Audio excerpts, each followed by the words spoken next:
Going way back into the 1990s, when I was still with Moir Properties, we were developing the beginning of the development of what's now going to be a massive commercial development complex at Taikoo Place, Taikoo Shing.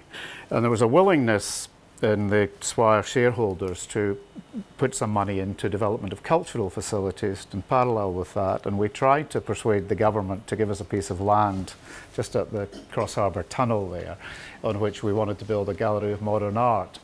But unfortunately then, and it's still the case today, there is no government policy on the allocation of private land for cultural infrastructure.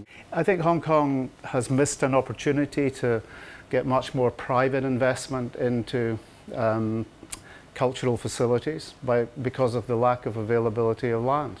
I think one of the things that excites me most about Hong Kong is that what we have in terms of culture and the institutions we have are predominantly because of private initiative. Again, you know, just to quickly go back to, again, my comparison of Singapore, you know, they have a national gallery which is beautiful and which is built and existing.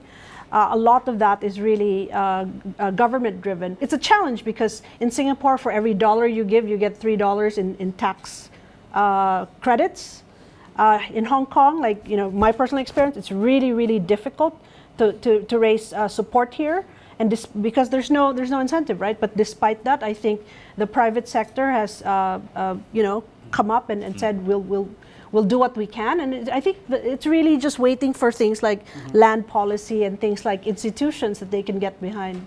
You know, people often say Hong Kong needs a mayor. It needs somebody who's going to actually look at the fabric of the city and drive the engineering ability, the architectural ability, the desire. It's all there.